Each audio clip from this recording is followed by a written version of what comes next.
আত্মহত্যা করার ভয় দেখিয়ে রুদ্রর হাত থেকে অংশুমানকে বাঁচালো রিকি। সম্পূর্ণ জানতে ভিডিওটিতে একটি লাইক করে প্রথম থেকেই দেখতে থাকো। গল্পের শুরুতেই দেখা যায় ফুলকির মনটা একদমই ভালো লাগে না। ফুলকি তো মনে মনে ভাবে যেটা হচ্ছে সেটা কি আদৌ ভালো হচ্ছে মা কালী? কেন যে আমার এত চিন্তা হচ্ছে কে জানে। এই তো স্যারের গাড়িটা এখানেই রয়েছে, তার মানে স্যার এখনো ভেতরে রয়েছে। এদিকে রুদ্রর সাথে রোহিতের ঝামেলা বাড়তে থাকে। রোহিত তখন বলে, তোর সাথে কোনো ভদ্র মানুষ থাকতে পারবে না, জানিস তো তুই দিন দিন এতটাই খারাপ হয়ে যাচ্ছিস যে তোর সাথে কথা বলতে আমার বাজছে। তুই চলে যা, চলে যা রুদ্র, আমার দিদির জীবন থেকে চলে যা।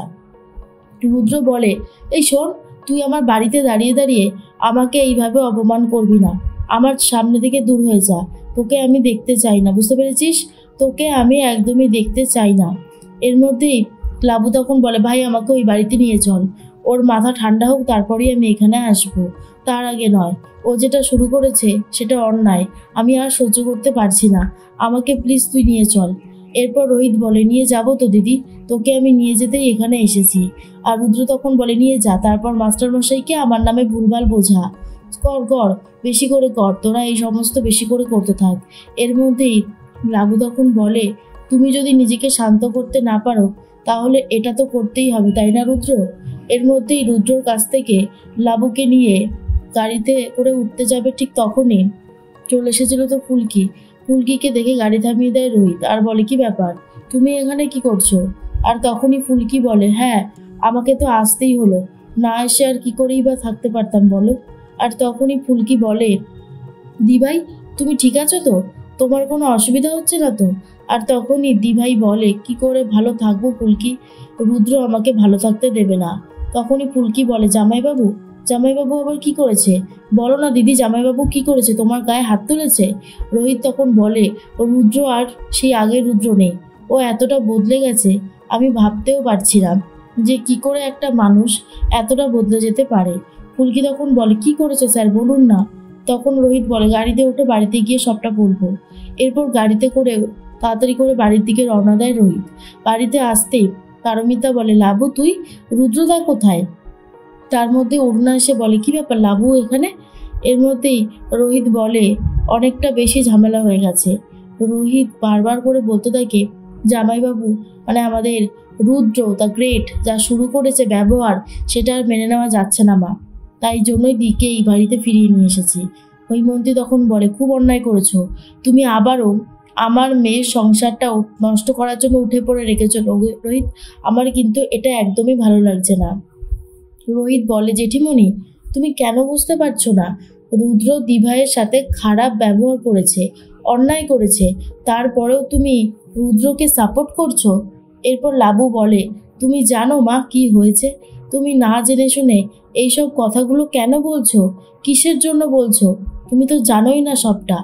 এরপর হৈমন্তী বলে, কি জানি না আমি, বলো কি জানি না। না না আমি কোনো কথা শুনবো না, আমি কি জানি না বলো। এরপরেই লাবু তখন বলে, আমাকে 15 মিনিটের মধ্যে লুচি আর আলু ভাজা করে আনতে বলেছিল রুদ্র, আমি তো করেও এনেছিলাম, আর ঠিক তারপরে দেরি হয়ে গেছে বলে লুচি আর আলু ভাজাটা আমার মুখে ছুঁড়ে মেরেছে। এরপরেও তুমি বলবে রুদ্র যা করেছে ঠিক করেছে? তখন হৈমন্তী বলে, রুদ্র যেটা করেছে অন্যায় করেছে, কিন্তু যেই সময়ে তার পাশে থাকার কথা ছিল তোমার, তুমি কি পাশে থেকেছিলে? বলো না পাশে থেকেছিলে? রুদ্র রেগে যাওয়ার কারণ আছে, আমি খুব ভালো মতনই বুঝতে পারছি সেই কারণটা। তুমি যদি বুঝতে না পারো সেক্ষেত্রে আমার কিছু করবার নেই। আর এই যে মেজ বউ আর মেজ বউয়ের পুরো ফুল ফ্যামিলি উঠে পড়ে লেগেছে আমার মেয়ের সংসারটা নষ্ট করার জন্য। তখনই অরুণা বলে, দিদি তুমি নিজের মেয়ের কষ্টটা বুঝতে পারছো না, তুমি লোকের কথা ভাবছো। তুমি বুঝতে পারছো না যে রুদ্র আর এই যে আমাদের লাবু, ওদের মধ্যে যেই ঝামেলাটা হচ্ছে সেটা কোনো স্বামী স্ত্রীর স্বাভাবিক ঝামেলা না, এটা এমনই একটা ঝামেলা যেটা দিন দিন বাড়ছে বই কমছে না। হৈমন্তী তখন বলে, লাবু একটু পরে তুমি রুদ্রকে ফোন করে রুদ্রের সাথে কথা বলে ঝামেলা মিটিয়ে নিয়ে বাড়ি ফিরে যাবে, বুঝতে পারলে? এরপর লাবুর খুব খারাপ লাগে। হৈমন্তী চলে যেতেই লাবু তখন বলে, আমার মা আমাকে একদমই আর ভরসা করতে পারছে না, আমি কি এই বাড়ির বোঝা হয়ে উঠেছি? রোহিত বলে, তুই এই বাড়ির বোঝা না, তুই এসব নিয়ে একদম ভাববি না, আমরা আছি তো তোর সাথে, যা এখন তুই ঘরে গিয়ে রেস্ট নে। এর মধ্যেই ফুলকি মনে মনে অংশুমানকে নিয়ে ভয় পেতে থাকে আর বলে, পান্ডে কাকা বলেছিল দাদা ভাইয়ের রিস্ক আছে, দাদা ভাইকে তুমি ভালো রেখো মা কালী, দাদা ভাইয়ের যেন কোনো বিপদ না হয়। এর মধ্যেই রুদ্র কথা বলতে থাকে তিওয়ারির সাথে। তিওয়ারিকে বাড়িতে ডেকে এনেছে। ঠিক সেই মুহূর্তেই চলে এসেছিল রিকি। রিকি দরজায় দাঁড়িয়ে দাঁড়িয়ে কথা শুনতে শুরু করে। রুদ্র তখন বলে, অনেক অপমান হয়েছে আমার, অনেক, সব অপমানের বদলা নেওয়ার সময় হয়ে গেছে। আমি আর কোনোভাবেই কাউকে ছেড়ে কথা বলবো না। তিওয়ারি বলে, কি হয়েছে দাদা, আমাকে করে বলুন তো কি হয়েছে।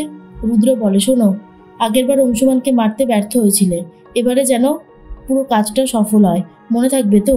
আর অংশুমানকে মারার কথা শুনে রিকির চোখ থেকে অটোমেটিক্যালি জল পড়তে থাকে, কারণ রিকি তো অংশুমানকে ভালোবাসে। কি করেই বা তার দাদাকে এই কথাটা বলবে, সে বুঝে উঠতে পারছিল না। তিওয়ারি বলে, ওকে দাদা, আপনি যেমনটা বলছেন ঠিক তেমনভাবেই কাজ করে দেবো, আপনি একদমই চিন্তা করবেন না, শুধু আপনি আমার ওপর ভরসা রাখুন। তখনই রুদ্র বলে, ভরসা? তোমাদের ওপর ভরসা আর রাখতে ইচ্ছে করে না, শোনো, কাজটা কিন্তু হওয়া চাই। এর মধ্যেই তিওয়ারি চলে যেতেই রিকির অবস্থা দেখে তখন অংশুমান বলে, কিরে তুই এইভাবে কাঁদছিস কেন, কি হয়েছে বল, চোখের জল ফেলছিস কেন? রিকি তখন বলে, দাদা তুই অংশুমানকে মারিস না, আমি ওকে ভালোবাসি। আর এই কথাটা শুনে রুদ্র তো আরও বেশি করে রেগে যায় আর বলে, শয়তান ছেলেটা শেষ পর্যন্ত তোকে ফাঁসিয়েছে, ওকে তো আর আমি বাঁচতে দেব না। তখনই রিকি পাশেই একটা ছুরি নিয়ে ভয় দেখাতে শুরু করে আর বলে, আমি নিজেকে শেষ করে দেবো দাদা, আমি নিজেকে বাঁচতে দেবো না, আমি খুব ভালোবাসি অংশুমানকে, তুই এইভাবে অংশুমানকে মারতে পারিস না, আর তুই এরকম করতে পারিস না দাদা। তখনই রুদ্র বলে, আচ্ছা ঠিক আছে ঠিক আছে, আমি অংশুমানকে মারবো না, তুই শান্ত হ। তুই কেন এরকম করছিস, ও তোর ভালোবাসার মূল্য দেবে না রিকি। রিকি তখন বলে, আমি তোকে কথা দিচ্ছি, ওকে ঠিক আমি আমাদের দলে ফিরিয়ে নিয়ে আসবো, দেখিস, তুই আমাকে একটু সময় দে, কিন্তু তুই ওকে মারিস না দাদা প্লিজ। রুদ্র রিকিকে জড়িয়ে ধরে বুঝতে পারে সবাই সবাই কেমন যেন বদলে যাচ্ছে।